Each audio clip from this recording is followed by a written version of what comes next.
Gracias por seguirnos acompañando en este ciclo de entrevistas especiales aquí en Congreso Televisión en el marco del evento sobre medios de comunicación organizado por el Congreso de la República. Y en esta oportunidad nos acompaña el periodista y director del programa Redes y Poder, Alfonso Bahía, a quien por supuesto le damos las gracias y la bienvenida aquí a Congreso Televisión. Muchísimas gracias por acompañarnos. A sus órdenes, encantado. Aprovechamos su presencia para algunas reflexiones sobre cómo está el periodismo ahora inmerso en este mundo 2.0, sobre todo en nuestro país, donde cada vez vemos que más gente prefiere informarse a través de las plataformas virtuales.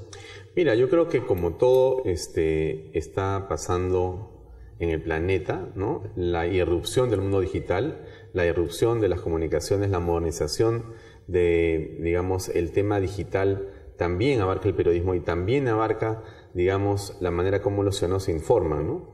Ya, pues, los tiempos en los que uno veía televisión o leía el comercio para saber qué pasaba han pasado, pues, a la historia, ¿no?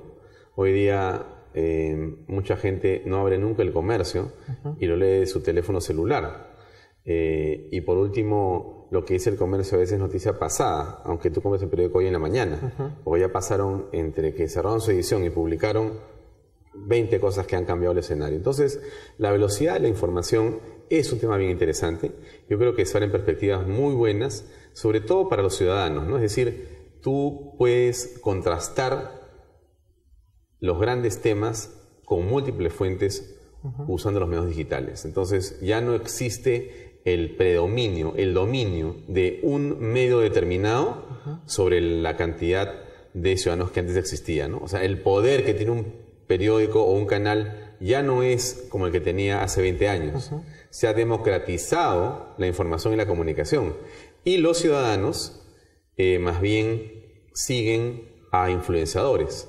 El influenciador es un personaje, es un referente muy importante, ¿no? Es decir, muchas personas siguen a otras personas y son estas personas las que definen una posición que a su vez es adoptada por quienes lo siguen a ellos. Entonces, bueno, líderes de opinión han existido incluso antes de la aparición de las redes. Así es, pero hay hoy día una enorme cantidad de gente que está solo en las redes sociales. Hay un mundo digital muy interesante, muy intenso.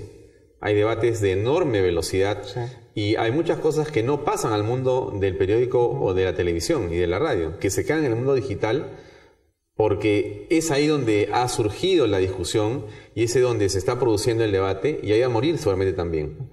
Pero es un mundo fascinante, ¿no? Al final de cuentas, lo que interesa y lo que importa es que nos corresponde como ciudadanos estar cada vez más informados, porque yo creo que la democracia en el país parte por tener a ciudadanos que estén plenamente en conocimiento de lo que está ocurriendo en la sociedad y su transformación. Has hablado de dos puntos que me parecen muy importantes. Primero, la velocidad de la información en este momento y también de la contrastación que tiene que hacer el propio usuario, el propio público, lector, televidente de la información que está recibiendo. Pero ese era un proceso que hacían antes los medios tradicionales, en una sala de redacción con un jefe de información, el periodista, el jefe de información, el editor, finalmente el director. Esa contrastación, esos filtros antes de recién de publicar la noticia, ese trabajo ahora lo tiene que hacer uno mismo, el ciudadano que se informa, cuando ya tiene una sobrecarga de información, por decirlo de alguna manera.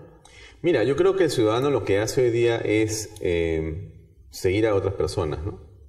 Las redes sociales son un fenómeno fantástico, ¿no? ¿Y por qué es fantástico? Porque permite que tú puedas seguir personas cuyo criterio o en cuyo criterio tú confías y en todo caso analices diversas posiciones y tomes la tuya. Muchas veces incluso sin conocerlos.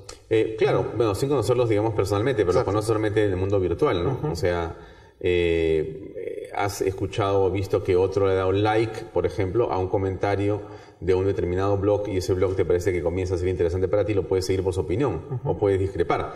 Pero en todo caso, lo que quiero llegar es de que en efecto existen muchas fuentes de información hoy día y en el modo digital hay una enorme cantidad de, digamos, contenidos diversos que tienen muchos puntos de vista. Y lo que hacen los ciudadanos es justamente analizar esa información, revisar esa información y también negar esa información, porque no tienes por qué aceptar lo que hay ahí. Y yo creo que hoy tenemos un universo de ciudadanos mucho más informados, donde hay mucho más capacidad para poder mirar o observar los fenómenos políticos y sociales del país desde otras dimensiones. Pero tienes una ventaja adicional, ¿no? Que es poder contrastarlos contra lo que ocurre en el extranjero. Es decir, estamos en un mundo internetiano, ¿no? Y esto es muy importante porque no es el localismo, no es la visión, digamos, pequeña, sino es la globalidad la que está presente todo el tiempo cuando hablamos de redes sociales, cuando hablamos de formas de comunicación presentes y contemporáneas. Entonces, tú puedes estar perfectamente hablándole desde este programa de televisión y pueden estar viéndote a miles de kilómetros de distancia donde estamos aquí en el Perú en una sala. Y eso ocurre y es así, pero hay que entenderlo, ¿no? Porque entonces nos lleva a una perspectiva bien interesante del conocimiento, ¿no es cierto? Tú tienes la capacidad de poder recibir una serie de informaciones que antes no podías hacerlo. El debate se circunscribía a lo que tú conocías y podías mostrar en un tiempo y espacio histórico cerrado. Ese tiempo y espacio histórico ha terminado, se ha evaporado. Estamos en el mundo digital, estamos en el mundo de Internet de la alta velocidad. Y entonces los conocimientos, las formas, se multiplican a la velocidad de la luz, ¿no? Y eso es lo fascinante de esta era. Otra de las cosas que parece haberse evaporado es este concepto más tradicional de que el periodismo debería ser una bisagra entre la ciudadanía y el poder político. Esa bisagra, gracias a las redes sociales, también se desvanece cuando los protagonistas de la noticia, muchas veces actores políticos, interactúan con los ciudadanos sin filtros. Los ciudadanos están en posibilidad de preguntarles, recriminarles, muchas veces lamentablemente también insultarles y recibir respuestas de parte de los actores políticos. Claro, yo creo que antes los medios fueron una suerte de filtro entre el político o la autoridad y el ciudadano. Y tú tenías que pasar por el medio para que la opinión tuya sea de alguna manera tratada o estructurada y se presentaba a la opinión pública y le llegaba el mensaje a la autoridad, si fuera el caso. La aparición y la erupción, ¿no?, de las redes sociales y del mundo digital e Internet permite que tú puedas pasar y bypassear a ese medio de comunicación. Entonces, hoy día no necesitas a nadie para que te permita opinar. Tú puedes escribirle a cualquier líder político, a cualquier autoridad, puede ser un video, publicarlo, ¿no? Y si es bueno va a estar y va a correr. Entonces, yo creo que esos paradigmas han ido evolucionando y eso es lo interesante. Lo importante es cuántos ciudadanos son conscientes de eso.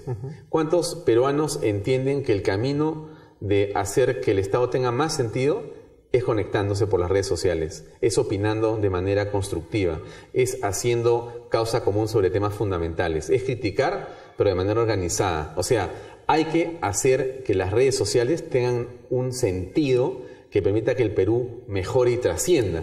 Y tiene que ser de una manera tal que los ciudadanos organizados desde las redes sociales sepan que tienen ese poder y que la autoridad sepa que tiene que escuchar con respeto, que tiene que avenirse a los comentarios y que tiene que resolver las protestas digitales que puedan darse. O sea, estamos ingresando en un espacio nuevo en el debate nacional, donde los espacios se definen ya no por circunscripciones territoriales, sino por modelos y formas digitales de comunicación. Y eso es lo interesante de este momento. Es decir, el gobierno que va a entrar tiene que actuar de otra manera, como este que ha pasado no ha entendido. El presidente de la República y la señora Heredia, con todo respeto a ambos, tuvieron una interesante posibilidad en el 2011, por su juventud, de poder ponerse en la línea digital, pero se olvidaron muy rápidamente de cuál era su responsabilidad generacional, desde mi punto de vista. Y entonces el presidente cualquiera que sea, o la presidenta cualquiera que sea, tiene ahí una oportunidad para poder engancharse, no con, digamos, políticamente, sino engancharse con el sentido común de la generación de peruanos que tienen menos de 30 años. Hay casi 7 millones de votantes que tienen menos de 30 años. Hay 3 millones que votan por primera vez. La pregunta es si ese presidente que va a ganar va a entender que frente a ellos tiene un desafío. El desafío de hacerlos partícipes del desarrollo nacional, convocándolos, ¿no es cierto?, desde las redes sociales o desde el mundo digital. Ese es un enorme y un tema, creo que ojalá que los candidatos lo tengan en presente. No veo todavía perspectivas para eso, ¿no? Pero hay una oportunidad para que los peruanos tengan mucho más participación en esa política que todos queremos mejorar, ¿no? Y has hablado también de este nuevo territorio en el cual todavía parece los políticos no comprenden mucho cómo funcionan estas dinámicas. ¿Cuánto deben cambiar? ¿Cuál debería ser el perfil del político 2.0 peruano luego de este 2016 y pensando en nuevas generaciones de políticos que quizás estén más involucrados con las nuevas tecnologías de la comunicación? Mira, yo creo que la política tradicional en esta campaña que viene, en que estamos inmersos, va a despedir a viejas glorias, va a despedir a personas que ya cumplieron un papel en la política. Y esto no es desmerecerlos de ninguna manera, sino es poner las cosas en el sentido real. Y no es un tema de edades, es un tema de formas de ver el mundo de la comunicación contemporánea. Si los políticos, insisto, no importa la edad, no entienden que tienen que cambiar su manera de contrastar su pensamiento y de recibir la información que la gente tiene y los anhelos que la gente tiene desde el mundo de las redes sociales, por ejemplo, pronto, no importa la edad que tengan, van a ser unos dinosaurios que el mundo los va a sepultar. Y insisto, tú puedes tener 35 años o 30 años, o poner 70 o 80, pero puedes tener cualquier edad que seas ya una, digamos, especie en extinción digital. Si no entiendes que hay que cambiar las maneras en que tú interactúas y planteas los temas nacionales. ¿Todo político de esta generación debe tener Twitter? Mira, no es la herramienta lo que define, digamos, el entendimiento del medio. Pero debe estar... Es la forma en que tú te comunicas, ¿correcto? Entonces, es necesario tener, no sé, lo que tú quieras. Twitter, Facebook, YouTube, Instagram, poner esto o lo otro, usar mentions o usar tal o cual otra herramienta live. Lo que fuese. Bueno, lo que sea. Lo que importa es que entiendas que la dinámica del poder ya no es de arriba hacia abajo. Ahora es de abajo hacia arriba. Y ese cambio de paradigma para un político nuevo es un concepto que le va a costar trabajo cambiar. La gente todavía cree que cuando llega al poder ha logrado algo, digamos, que lo separa del elector, que lo separa de quien lo puso ahí. Hoy día, ser elegido para un cargo público es una responsabilidad que tú tienes que asumir para darle cuenta al ciudadano todos los días directamente. La democracia digital en la que estamos ingresando en el Perú es una forma distinta en que los actores y básicamente el pueblo va a pedirle cuentas a ese elegido. Y ya no es un tema de espera a que me des resultados cuando salgas de la gestión. Es al contrario, desde el momento que tú ingresas, tienes que comenzar a exhibir conductas que correspondan a las expectativas que el ciudadano tuvo. Y en el mundo digital, este asunto se está convirtiendo en algunos políticos tradicionales una suerte de estrés para ellos. Es decir, si el político no cambia el chip, si no se pone a disposición de los ciudadanos, la ola digital se lo va a comer. Porque lo que pasa en el mundo de las redes sociales, lo que pasa en el mundo del activismo ciudadano es muy intenso. Y la gente no tiene primero por qué esperar. Y no tiene por qué tener paciencia. Al contrario, hay que pisar el acelerador a fondo para pedirle a los políticos que tienen nada más que la representación de los ciudadanos que se pongan a la altura de los retos digitales que hoy tiene el país. El año pasado aquí en el Congreso de la República se organizó un evento precisamente sobre parlamentarios jóvenes y el acceso que tenían a las redes sociales en general, a las nuevas formas de comunicación. Y un representante centroamericano señalaba que desde la aparición de las redes sociales, las elecciones ya no eran cada 5 años, sino todos los días, que todos los días tenían que estar en contacto permanente con sus votantes, con los ciudadanos, explicando las formas de hacer política. ¿Consideras lo mismo? Que tienen esa presión ahora de que los procesos, no solo la dinámica del proceso electoral, sino la rendición de cuentas es mucho más continua gracias a las redes sociales. Bueno, a ver, ahí hay un concepto legal que es bueno de todas maneras revisar, ¿no? Vivimos en un país con instituciones democráticas, con un Estado de Derecho, y tenemos a representantes que justamente tienen un espacio y tiempo histórico, para usar una frase de algunos compañeros apristas. Espacio y tiempo histórico. O sea, hay una determinada vigencia de un poder que el ciudadano te da a ti. A través del voto, tú eres embestido con el poder del pueblo. Y eso te da un espacio, una, digamos, perdurabilidad, un tiempo en el que tú tienes ese poder que te ha entregado en el voto el pueblo del país, del pueblo del Perú.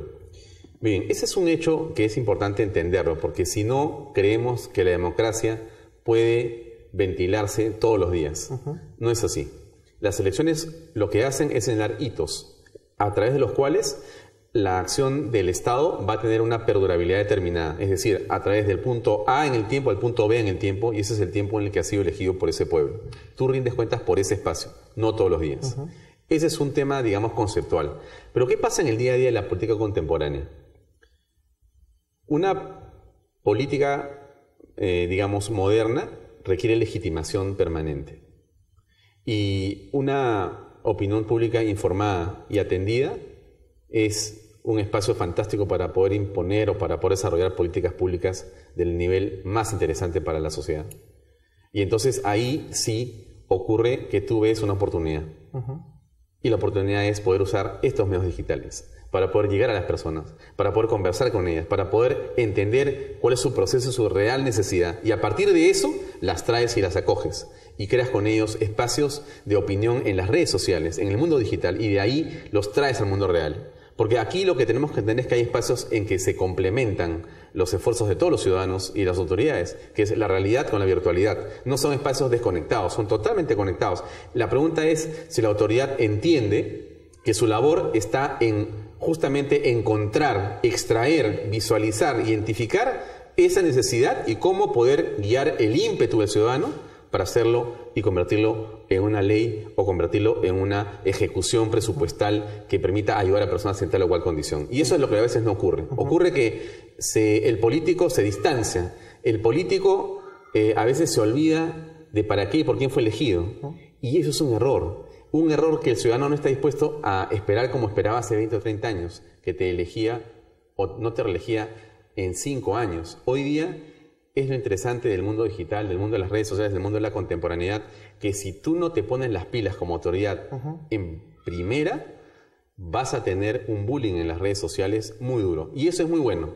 Hay que utilizar los resortes que la, digamos, ciudadanía digital hoy día nos provee a los ciudadanos. ¿Qué es? Usar las redes sociales, defendernos, hacer tendencias, preguntarle y pedirle cuentas a cada representante, mucho más que antes.